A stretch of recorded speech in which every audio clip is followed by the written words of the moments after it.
itu ada nabi namanya Samuel atau Esmuel. Kalau orang Arab namanya Ismuel.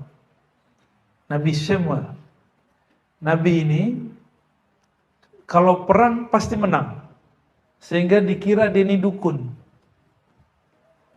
Oleh musuhnya dibilang itu penyihir itu. Ayo kita kerjain dia. Kita kerjain aja dia. Akhirnya beliau ini dibuatlah semacam konspirasi untuk menjebak Nabi Samuel. Tapi beliau tenang aja. Cukup bawa 40 orang, lawannya banyak. Kata teman-temannya ini, kawan-kawannya Nabi Samuel ini, sahabat-sahabatnya, kita mau gimana nih? Kita udah kepung. Kata Nabi Samuel, Qulu sallallahu ala Muhammad. Baca sallallahu Muhammad, serbu langsung hancur semua tuh musuhnya. Musuhnya belum diserang udah tenggelam duluan. Ternyata Allah kirimlah angin. Ombak bergerak, kapal-kapal musuh semuanya oleh jatuh. Jadi yang 40 orang belum jadi turun, belum jadi ngirim panah, belum jadi nyerang pakai tombak. Tapi berkat sallallahu ala Muhammad, bisa nggak kita salawat yang begitu? Antum takbir aja nggak bikin gentar orang, malah bikin orang geli. Apa masalah di takbir kita? Berarti kita takbir baru besar mulut, belum besar di kolbu. Nah, kita sholawat belum merindukan yang disebut namanya, yaitu Nabi Muhammad. Maka wajar sholawat ini tidak membuat Allah kemudian jatuh cinta, apalagi makhluknya. Ya. Nabi Muhammad Allah jatuh cinta, tapi Abu Lahab masih benci sama dia. Oke? Abu Lahab benci sama dia, Abu Jahal benci sama dia. Tapi Allah cinta sama dia. Ini bukti bahwa kalau Allah pun sudah cinta, tetap saja ada orang gak senang sama kita. Emang Allah cinta sama kita ya? Cintalah. Ciri-ciri kita cinta Allah, Allah cinta kita, sering menyebut nama Allah. Itu. Siapa yang izinin namanya disebut? Yang punya nama Allah. Jadi inilah sir. Allah tidak izinkan siapapun menyebut namanya kecuali kolbunya bergetar, ada kerinduan, ada syahdu. Maka saya ijazahkan siapapun yang hadir, siapapun yang mendengarkan jauh ataupun dekat, ayo hidupkan sholawat sallallahu ala. Di kolbu baca Sayyidina, tapi di lisan gak usah dibaca Sayyidina. Tapi kalau mau baca lebih baik. Tapi dalam pengalaman saya, kalau saya tambahkan Sayyidina, di kolbu itu agak berkecamuk. Sallallahu alaihi Sayyidina Muhammad sallallahu agak kurang matching. Nah, maka Sayyidinanya hanya di kolbu, di lisannya sallallahu ala Muhammad. Silakan. Ya. Ajaztukum kama ajazani masyayikh. Al-Fatihah. Ya,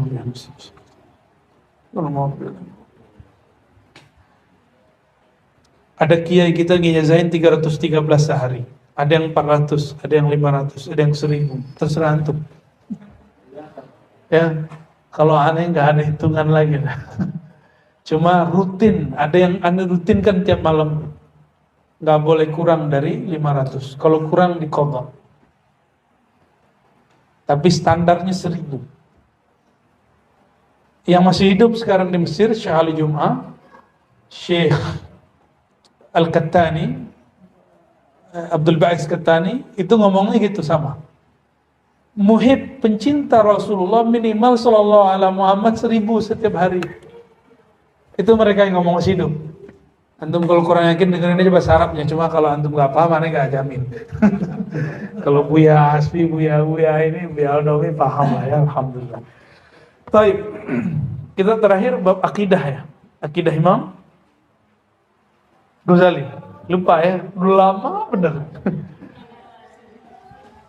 Insya Allah nanti setiap kali ngaji saya syarah. Salawat kedua yang saya baca disebut salawat Masyishiyah. Salawat gurunya Imam Syazili. Salawat tuh nggak boleh dibuat-buat.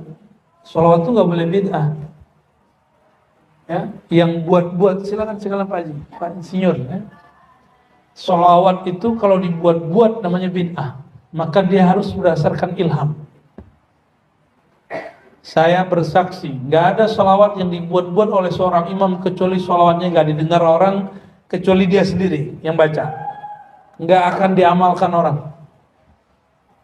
Kenapa? Nggak dapat izin dari Rasulullah SAW. Maka Ibnu Masyis dapat ilham, namanya sholawat Masyisyih. Imam Syazili, sholawatnya banyak. Tentu mau berapa sholawat dari beliau ada. Yang paling masyhur sholawat Nur Zati.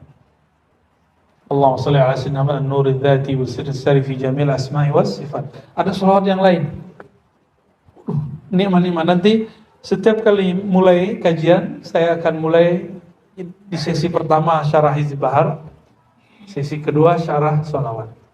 Kita ambil dari kitab para imam, para masyaikh, bisa Syekh Yusuf Nabhani, bisa Sidi Abu Mughwari, bisa macam-macam ya, insyaallah.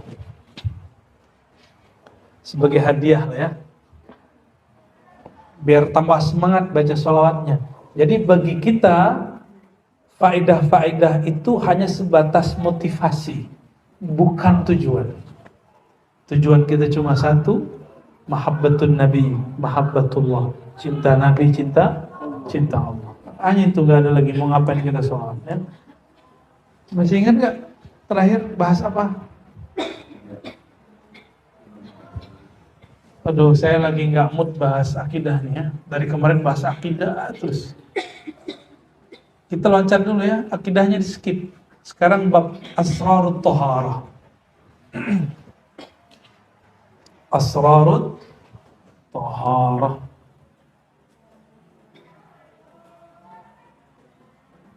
Bismillahirrahmanirrahim. بسندنا المتصل الإمام بحمد الغزالي وأخيه أحمد الغزالي قال في أسرار الطهارة قال رسول الله صلى الله عليه وسلم ya, الوضوء شطر الإيمان. Nah, ini versi riwayat bil makna. Kalau yang kita dapat at-tuhur syatrul iman, bersuci di situ wudu.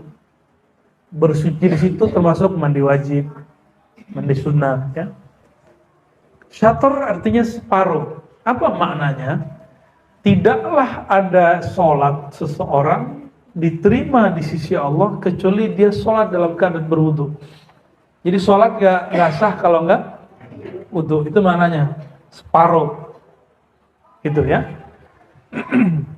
Apalagi orang tidak disebut beradab baca Quran kecuali dia dalam keadaan berwudu. Nah, kecuali yang lagi perempuan hafizah atau laki-laki itu sibuk, dia ingin takrir air nggak ada. Kalau perempuan lagi haid, maka niatkan berzikir. Tapi yang dibaca Al-Quran itu boleh. Ulama kita mazhab Syafi'iyah cenderung mengatakan boleh. Benar ya?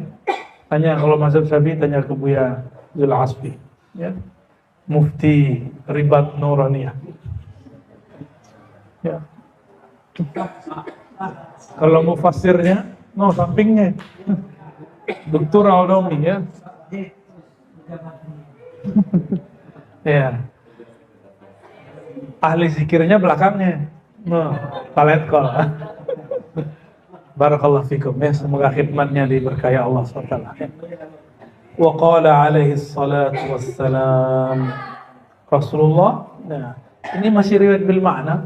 Bunyad din 'ala nazafah. Agama dibangun berdasarkan bersuci. Nah, di riwayat Tabrani itu ada kalimat tanazzafu. Jagalah kebersihanmu. Dalam bahasa Arab sebenarnya nazafah dan taharah itu sinonim. Tapi dalam fikih dibedakan. Dalam fikih bersih belum tentu suci. Dan suci belum tentu mensucikan. Tahirun belum tentu dia mutahhirun. Nah, masih ingat jenis-jenis air? Masih ingat? Ada 7 jenis air. Nah, itu jenis sumbernya. Sekarang jenis sifat air dalam bab mensucikan. Tahirun, mutahhirun. Suci itu sifat air. Kalau yang 7 itu air mata air, air hujan, air embun, air salju, Air keringat nggak masuk ya? Nggak masuk. Nah, itu namanya sumber air. Jadi jenis air berdasarkan sumber. Sekarang jenis air berdasarkan hal sifatnya. Sifatnya mensucikan atau tidak. Pertama tadi, tahirun, mutahhirun. Yang kedua, tahirun, ghair, mutahhir. Yang ketiga, tahirun, kif bu ya? Jangan-jangan salah nih baginya nih. Tahirun, tahirun. Ada tahirun, ghair, tahirun. Ada yang berikut. Tahirun apa? Ma'un mutanajjisun. Jangan pakai tahirun dong. Air yang najis. Yang suci mensucikan. Di luar azan kita lanjut ya. Kita takhir isya, insyaallah. Tahirun mutahhirun contohnya air apa? Itu yang 7 itu. Nah, dan ada yang diperdebatkan yaitu air mustakmal. Air apa? Mustakmal itu air yang udah mustakmal, dipakai. Ada seorang imam, dia dulu kasyaf. Setiap kali ada orang wudu dia lihat maksiatnya gugur. Ngeri gitu. Ngeri kali itu. Saya nggak berani minta ilmu itu. Udahlah buat imam itu aja, saya nggak mau, nggak minat. Abis nonton film yang ono aneh kan kita loh, di matanya ada. Ya, matanya habis jelalatan, habis ngelirik siapa, itu ketahuan ngerepot dan. Maka salah satu nikmat Allah kepada kita nggak diizinkan menyaksikan aib orang. Itu nikmat sekali. Nikmat sekali. Jadi jangan suka buka aib, mencari aib. Karena itu bukan nikmat, itu nyiksa diri. Asik tapi nyiksa, kayak garuk. Nah, ini filosofi gibah, tajassus. Jadi orang yang suka mencari aib, itu kayak garuk, asik nggak? Tapi dia sedang melukai dirinya. Asiknya nggak kamu tambah kenceng, tambah. Kayaknya, Masya keluar kaidahnya.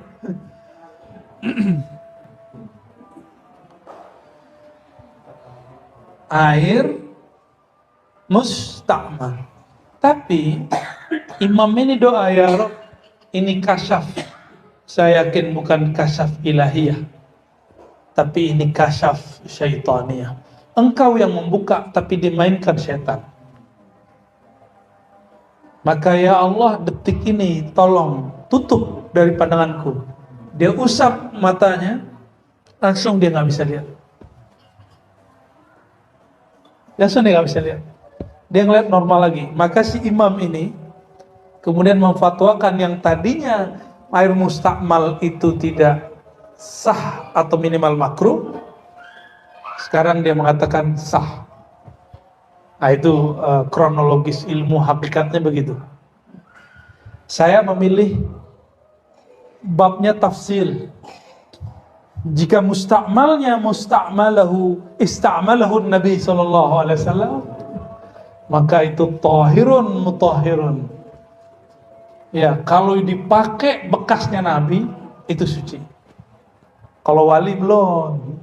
Wali kan zahirnya banyak maksiat, batinnya juga banyak maksiat. Tapi kalau wali, kalau Nabi, bekasnya itu nur.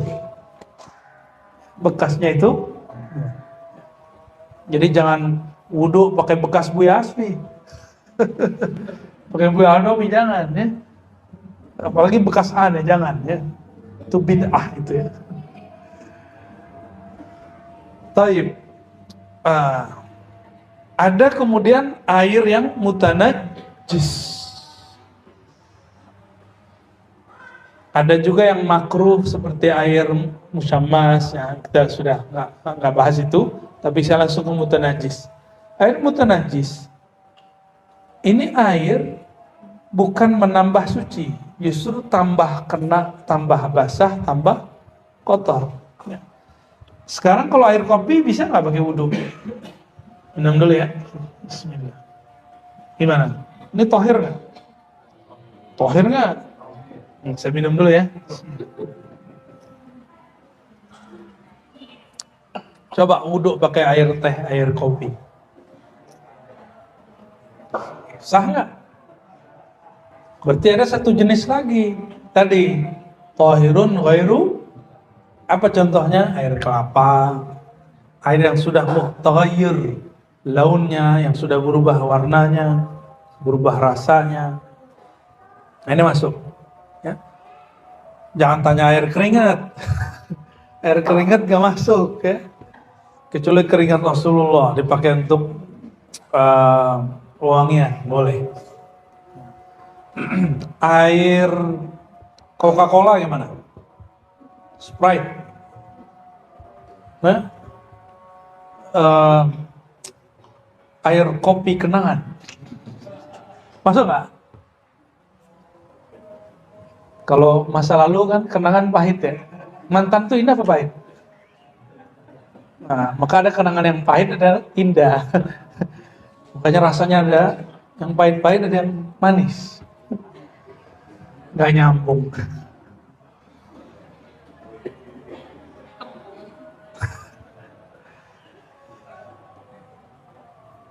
Dalam bab hakikat, ulama itu bersifat air. Kenapa? Nabi mengatakan, ilmu yang aku bawa itu seperti air. Cuma kalian ada yang seperti kolam, bisa nampung tapi nggak bisa nyerap. Ada yang seperti tanah subur, dia bisa nyerap dan bisa menumbuhkan pohon. Ada yang seperti yang keras itu, tapi nggak bisa air genang di atasnya.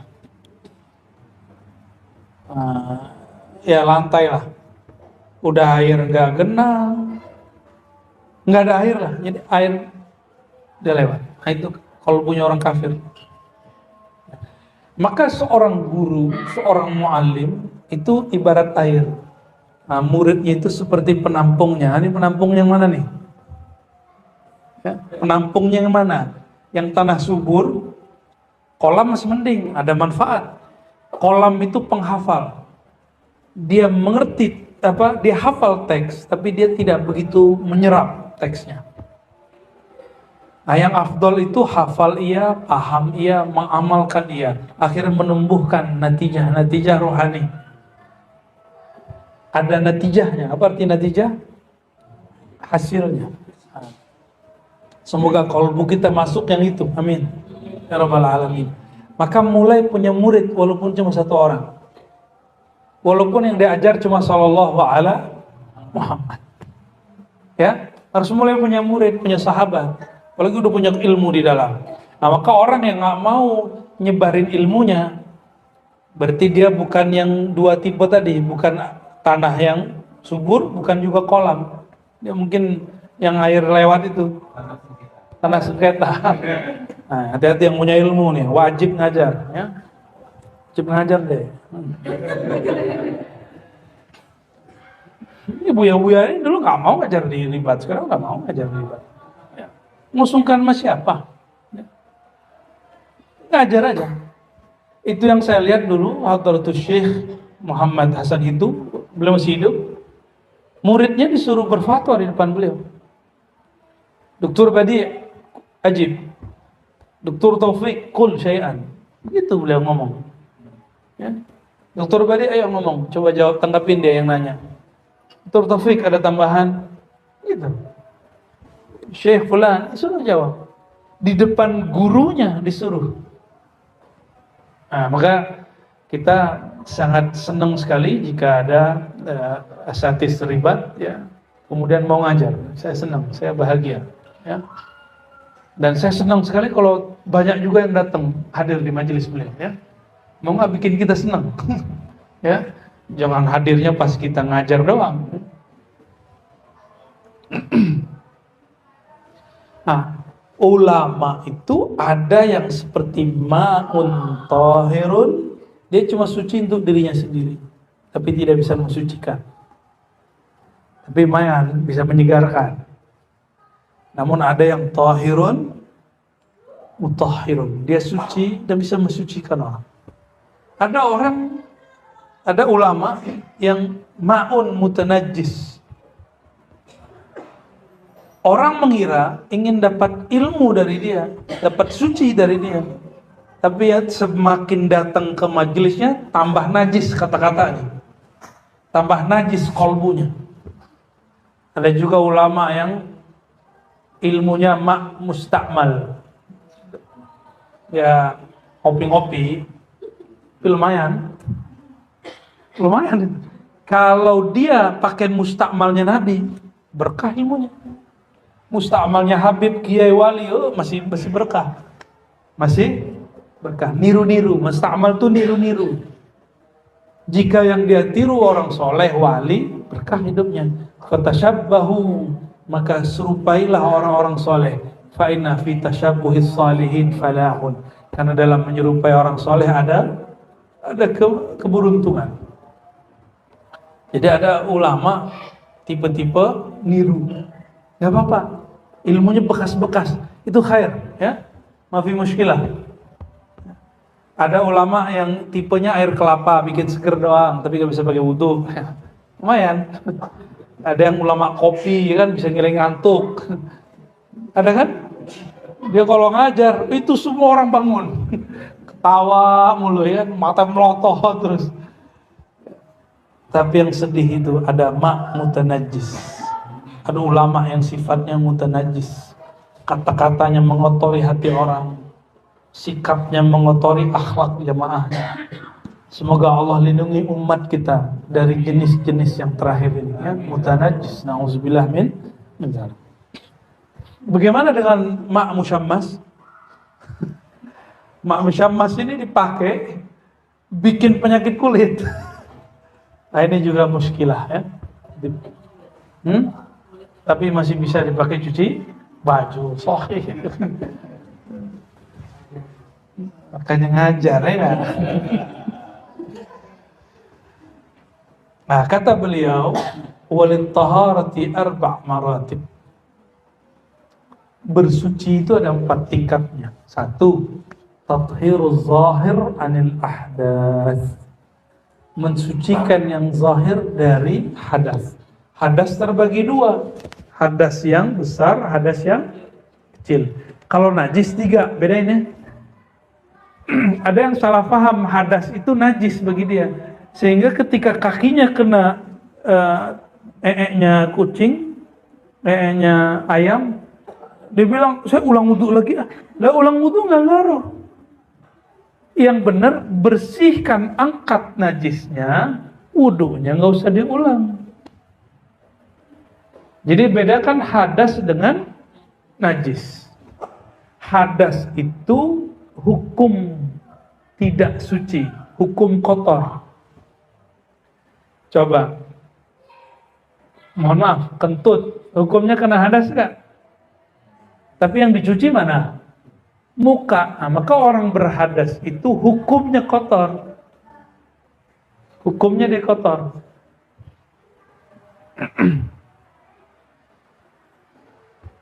Aneh gak tuh?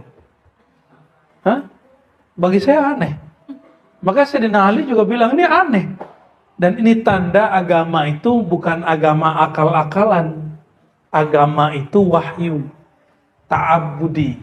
Sepatuh-patuhnya hamba. Kepatuhan hamba. Yang kentut bagian bawah. Maaf. Yang dicuci bagian depan. Kan gak nyambung. Tapi karena patuh kepada Allah, ketemu rahasianya.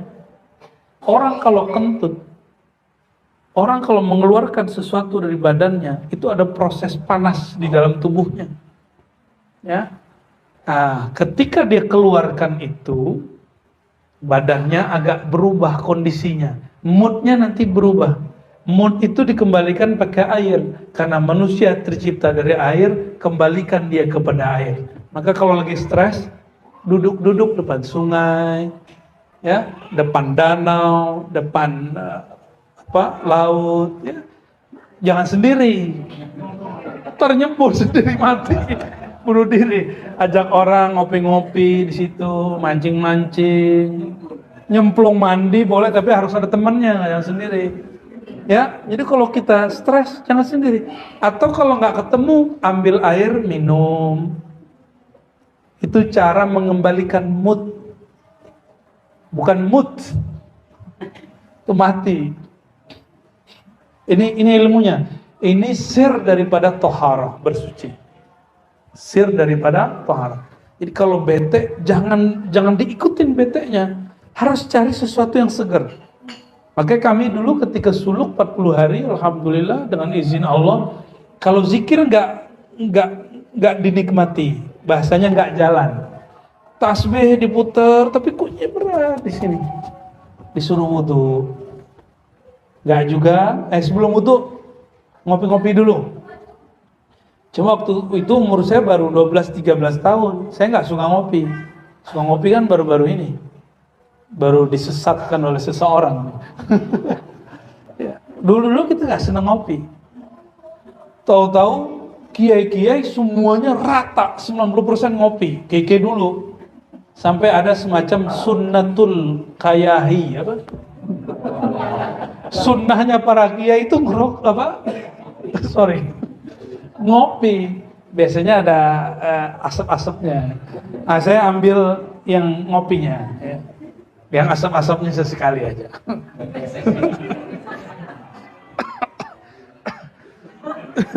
Itu nggak pakai kobil, nah.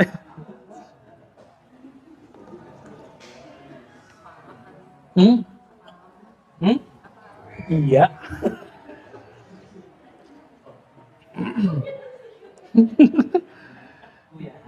Kuyaha, kawahi bukan kuyaha. Jadi dari dulu itu kiai, karena mereka suka mutolaah malam hari, itu mesti matanya kuat. Temannya nggak ada, temannya apa? Kopi, rokok. Nah, saya ngambil yang kopinya. Lumayan. Tapi umur 13 belum. Maka dulu kalau ditanya, waktu saya riyadhah, saya paling banyak tidur. Tapi berkualitas. Dalam tidurnya zikir. Mataku tertidur. Kolbuku jalan-jalan. Beneran. Itu sampai kita ngeliat tubuh kita nama Allah. Di kaki, di mulut, semuanya lafaz Allah, Allah, Allah. Wah, alhamdulillah ya, dihibur sama Allah. Soalnya kalau bangun batuk, teman-teman protes. Kamu nih, saya lagi asik zikir Allah, Allah, pas batuk hilang nikmatnya. Akhirnya mereka doa, ya Allah tidur karena rozi. Jadi saya tertidur itu karena doa teman saya di samping. Maka tidur saya itu wirid. Ini ngeles ya. Tapi asli. Satu kali Abul Hasan Syazili qaddasallahu sirrahu ngomong ke muridnya, khadamnya, ya, da'ni, biarkan saya mau wiridan, attakhiz wirdan, saya mau ngambil wirid, mau ngamalin wirid. Terus muridnya nungguin, oke. Masuk beliau ke kamar, ambil bantal, tidur. Muridnya bingung, mulai syak nih kolbunya. Ini jangan-jangan bukan wali Allah nih, wali setan nih. Ya, khodam itu ujiannya berat, tapi kalau dia bisa melawan ini, dia jadi wali juga. Ini hebatnya khodam. Dia nggak perlu banyak wirid, dia cukup khidmat kepada yang banyak wirid. Tapi di kolbunya ada syak dikit, batal khidmatnya. Nah, inilah ilmu Sayyidina Anas bin Malik. Bangun tidur, ya. Belum nanya, Abul Hasan Syazili sudah ngelihat ada pertanyaan besar di kepalanya, kepala khadamnya ini. Akhirnya beliau ngomong, wahai sahabatku, tahukah kamu, aku bisa wirid malam nanti itu karena tidur sejenak malam siang ini. Maka naumi wirdan, tidurku itu juga wirid. Tuh, bisa nggak antum tidurnya wirid? Wiridnya karena pengen tidurnya, saya mau ngaji nih, tahajud kuat, saya tidur dulu sebentar, setengah jam aja. Niat begitu nggak? Itu tidur sudah wirid. Malam nanti nih saya mau wiridan, tiap malam saya mau wiridan, maka harus tidur sekitar setengah jam atau 1 jam, jangan lebih. Kalau lebih bukan wirid namanya. Ngorok tuh. Itu beda ya. Sebentar aja. Tadi kita mengamal gitu, saya nyetor itu. Kita berangkat subuh, ngajar. Orang tidur kita udah jalan. Ba'da subuh, ba'da ta'lim, saya minta ke pengurus masjid, sediain kasur buat saya setengahnya. Gak usah yang bagus-bagus. Saya mau tidur setengah jam aja. Tidur, tadi sebelum antara subuh dengan duha, saya tidur setengah jam. Segernya bukan main. Kalau enggak ngomongnya salah-salah. Nabi Adam, Nabi Musa, kebalik-balik. Ya, itu ciri-ciri saya kurang tidur. Sama nih, beliau-beliau ini kalau capek begitu. Lelah hayati katanya. Tadi sebelum mengajar, kita tidur juga. Sekitar setengah jam juga, alhamdulillah. Maka makruh qailulah lebih dari 1 jam. Makruh qailulah itu tidur di siang hari lebih dari 1 jam. Ya. Itu namanya kaisurah. Baik, ya. Jadi ada orang martabat wudhunya, jadi makom dia wudhu, makom dia mandi suci, mandi wajib, itu baru suci dari yang hadas zahir.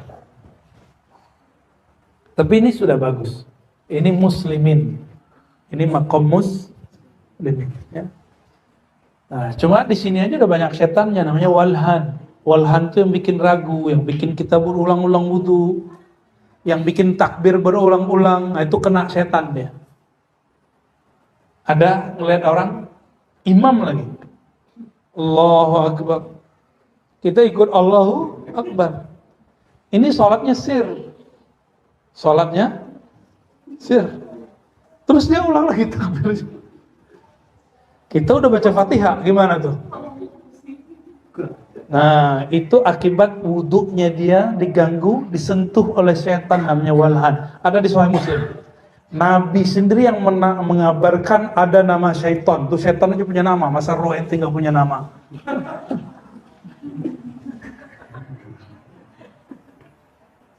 Sorry, kajian ini udah ditutup ya. Sorry keceplosan ya. Saya nggak tahu kapan kajian ruh ini bakal dibuka lagi, wallahu a'lam. Ya, sekarang tutup deh, kita ngaji-ngaji kitab kayak biasa. Ya sesekali kita congkel-congkel dikit. Karena wa ma utitum minal ilmi illa yang qalila ini kita ambil dikit-dikit. Sunnah kan? Qalila. Hadas zahir, hadas kecil, hadas besar. Hadas kecil contohnya apa? Kentut. Saya mau tanya, nyentuh istri, di mana hadasnya?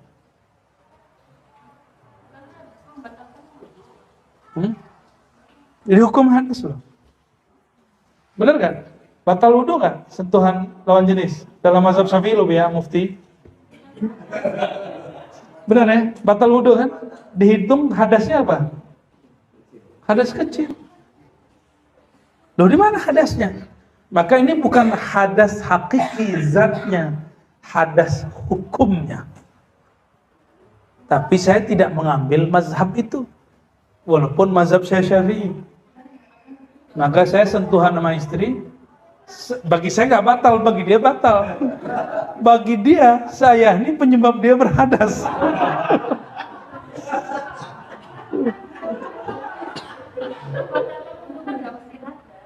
Ya. Dihukumi hadas. Hadas hukmi, bukan hadas secara zati. Ya, mau protes dia. Kita dulu talaki juga ini. Jangan dikira aneh ngaji tasawuf mulu dari dulu. Enggak. Kita ngaji Anutul Talibin kepada Abu Yan Oman Bashir. 2 tahun namanya. Yang Talibin. Ada yang ngaji Anutul Talibin? Kan? Ada kan? Nah, itu kita mazhab Syafi'i bukan? Khatam kitab Matan Takrib dan juga beberapa bagian dari Syarah Qasim Ibnu Qasim. Alhamdulillah bersanad kepada Rasulullah sallallahu alaihi wasallam ya. Alhamdulillah. Cuma kalau saya ngajar fikih nanti ada yang marah sama saya, bukan Buya Hasbi yang marah. Ada orang bilang, lapak aneh kok ente ambil lagi. Kita buat daurah akidah, kata dia, ente ambil lapak aneh lagi, Rozi. Ya salam, emang ada lapak-lapakan dalam ini? Kayak buka lapak aja. Wathaniyah. Nah, sebelum masuk ke thaniyah, hadas besar. Apa hadas besar? Bertemunya iltiqa'il khitanain atau khurujul mani. Ada orang ketemu dua khitannya, tapi dia nggak keluar mani, tetap dihitungi apa? Hadas. Yang belum menikah belum paham lah ya. Pahamnya paling cuma khurujul mani, mimpi basah. Ya. Dan saya berkali-kali katakan, al-wali la yahtalim. Wali nggak pernah dia mimpi basah, kecuali dia mimpi sebelum jadi wali. Karena wali ketemu di dalam mimpinya lawan jenis, dia takut. Takut dia. Walaupun di alam zahirnya dia berani. Tapi batin sirnya itu takut kepada lawan jenis. Alam bawah sadar dia takut. Kecuali kepada yang halal. Yang dia kira itu pasangan sahnya.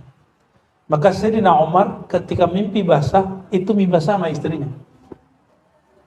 Lalu dia mengatakan, syaghalatna dunya wassiyasa. Kami telah dibuat sibuk oleh dunia atau politik.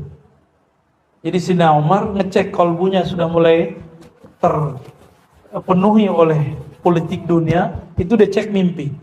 Maka dalam kajian ilmu thariqah, mimpi itu penting karena dia cara untuk mengecek indikator kesahihan kolbu. Nah, ini yang kemudian hilang dalam majelis-majelis suluk, dalam ribat-ribat surau-surau tarekat, bahwa seorang murid itu harus setor mimpi yang berarti ya, mimpi yang masuk syarat kepada khalifah-khalifah gurunya. Nanti gurunya lapor. Khalifah-khalifah, mentor-mentornya nanti lapor ke gurunya. Dan itu dicatat. Dulu begitu. Atau minimal diingat. Walaupun si guru akan diberi isyarat, cuma kan isyaratnya kadang beda yang dia lihat dengan yang muridnya lihat. Seperti itu.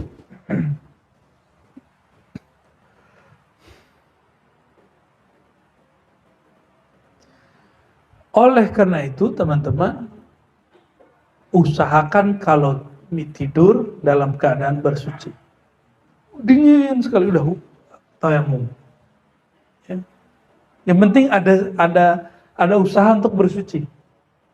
Supaya apa? Kita tidur dalam keadaan suci. Kata Nabi, siapa yang tidur dalam suci, maka Allah perjalankan ruhnya di alam malakut. Sallallahu alaihi wasallam. Nah, jadi kenapa ruh kita ini jarang ketemu orang soleh, jarang ketemu ruh yang aulia, anbiya? Karena tidurnya tidak masuk dengan adabnya. Ya. Al-arwah junudun mujannadah. Ruh itu dia berbaris-baris, dia ada polarisasi. Yang bercahaya bersama cahaya, yang kotor bersama yang kotor. Kita udah ngaji bener nih, tapi tidurnya kotor, ya udah nggak masuk. Nah, inilah asbab kenapa orang banyak sholawat belum ketemu Rasulullah. Ya, dia udah sholawat, tapi tidurnya nggak pakai sholawat, tidurnya nggak pakai wudhu. Nah, nggak ketemu Rasulullah SAW. Wathaniyah. Nah, ada level kedua orang berwudhu, bersuci. Tathhirul jawarih anil jara'im wal atham. Dia bersuci, tidak hanya bersuci secara zahir mengangkat hadas, tapi juga mensucikan anggota tubuhnya dari dosa-dosa besar. Nah, jadi ketika kita nyuci muka itu diitikadkan bahwa dosa mata, habis jelalatan itu gugur. Ketika berkumur-kumur, kata-kata yang kotor kemudian ikut. Ya. Karena kalau kita dikasyafkan Allah, kita ngomongin keburukan orang, itu langsung di sini ada nanah yang berkembang. Kalau antum dibuka, coba nanti minta itu sesekali. Kalau nggak percaya, Ya, muntah-muntah antum nanti. Dan gak akan kuat hidup. Melihat sini, itu ngeliat TV itu isinya itu semua. Yang isinya gosip. Yang isinya sibuk dengan aib orang. Ya, kita kan gak seneng nih dengan orang yang berlaku maksiat yang kemudian diberitakan di TV. Tapi coba kita pelaku maksiatnya lalu diberitakan TV, seneng gak? Gak seneng kan? Gak seneng, maka udah tolong berhenti nonton berita yang tentang aib-aib orang. Biar masuk ke bab ini. Ya. Nah, jadi jangan-jangan gak ketemu Nabi dalam mimpi karena dengerin gosip. Atau di majelis kita nggak gosip. Kalaupun ngomongin orang untuk cari islahnya, bukan mencari fasadnya. Nah, ini syarat. Boleh ngomongin orang tapi satu, mencari islahnya, bukan mencari fasadnya. Dan yang ketiga, nah, tadi masih, jadi 1 dan 2 masih zahir. Yang pertama zahirnya hadas, yang kedua zahirnya maksiat. Ya. Yang ketiga, tathhirul qalb anil akhlaqidz dzamimah. Dia berwudu, dalam wuduknya dia membersihkan kolbunya dari akhlak-akhlak yang buruk. Kolbu ini kan raja. Nah, ini itu semua channel-channelnya, alat-alatnya. Ketika kita berwudu, mata ini sekali melihat maksiat, yang hitam mana? Mata atau kolbu? Maka untuk membersihkan kolbu, bersihin mata yang maksiat itu. Idza aznabal abdu, ya, jika seorang hamba bermaksiat, ju'ilat nuqtatun sauda fi qalbi, maka muncul noda hitam di dalam kolbunya. Kalau maksiatnya mata, bersihin matanya. Maksiat lidah, bersihin lisannya. Maksiat telinga, bersihin telinganya. Jika yang maksiat kolbunya, bersihin kolbunya. Ya. Level 3 ini adalah level wali Allah. Level kedua mukminin muttaqin. Level pertama muslimin. Yang pertama muslimin, yang kedua mukminin muttaqin, yang ketiga wali Allah. Dan yang keempat, wali Allah itu terbagi 3. Am, khawas, khawasul khawas. Orang-orang beriman itu am, umum. Jadi yang nomor 2 ini wali am. Tapi yang nomor 3 wali khas. Sudah khusus. Dan yang keempat rabi'ah, tathhir sir amma siwallah wa hiya taharatul anbiya'i was-siddiqin. Dan yang keempat, bersihnya sir dari selain Allah. Wudu yang dibersihkan, ya Allah, jika ada kecenderungan hatiku kepada selainmu, tolong dibersihkan ya Allah. Kalau sudah begitu, sudah mulai belajar kolbunya jadi kekasih Allah. Ya, bisa nggak kita semua seperti ini? Bisa, namanya siddiqin. Dan ini makom bukan hanya untuk orang terdahulu, tapi sampai akhir zaman berlaku. Ini perkataan Imam Ghazali dalam kitab Kimia Us-Sa'adah. Kata beliau, jangan engkau kira makom-makom ini hanya untuk orang terdahulu, para nabi dan para aulia, tapi ini untuk semua umat Nabi Muhammad, siapapun yang mau. Jadi kita bisa sampai ke makom ini insya Allah. Maka mulailah berwudu. Nah, tetap harus wudu. Jadi kalau nggak pakai wudu nggak bisa ini dapat. Wudu itu syariatnya apa? Ada airnya, ada niatnya, ada rukunnya, ada syaratnya. Tanpa rukun syarat dari syariat ini nggak nyampe kepada hakikat ini. Itu sebabnya mustahil ahlul haqiqah tidak bersyariat. Tapi sangat masuk akal orang baru ngamalin syariat anti hakikat mungkin. Gak ada masalah sama kita, ya. Tapi mustahil, wallahi demi Allah saya gak ketemu ahlul haqiqah kecuali dia bersyariat. Cuma dia bersyariat itu urusan dia dengan Allah. Kita nggak usah atur-atur dia. Guru kok kita ngatur, wali kok kita ngatur. Ya. Oleh karena itu, berbaik sangkalah kepada kekasih-kekasih Allah, walaupun di zahir kita nggak ideal. Ya. Walaupun di mata ini kayaknya ada aib. Ujiannya murid kepada guru adalah syak. Karena melihat ada kekurangan pada sisi manusiawi guru. Itulah kalau nggak belajar akidah dengan benar. Dalam ilmu akidah yang terjaga dari dosa siapa? Nabi. Kalau guru mursyid kita kemudian berdosa, katakan sadaqallah, sadaqa Rasulullah. Maha benar Allah, maha benar Rasulullah. Karena guruku bukan Nabi, pasti dia maksiat. Karena guruku bukan Nabi, pasti dia tidak dijaga oleh Allah. Kecuali cuma hifz. Mahfuz. Jadi al-anbiya mahsumun wal awliya mahfuzun. Apa beda maksum dengan mahfuz? Nabi itu dijaga dulu, sekarang, nanti. Zahir batin. Kalau aulia mahfuz qalbunya. Maka kalau mereka jatuh ke maksiat, pasti dia tahu jalan pulangnya. Kalau dia tersesat, pasti tahu cara baliknya. Jadi nggak usah khawatir, nggak usah urusin para wali. Urusin aja diri sendiri. Ya, urusin diri sendirilah. Ya. Dan dalam waktu saya ke Kalimantan, saya baca kitab-kitab beberapa karya ulama-ulama di Kalimantan. Siapa yang mengerti ilmu hakikat, maka dia khawas. Siapa yang mengerti ilmu hakikat dan mampu membahasakannya kepada manusia, dia khawas. Semoga Allah jadikan kita bagian dari mereka. Amin. Ya Rabbal Alamin.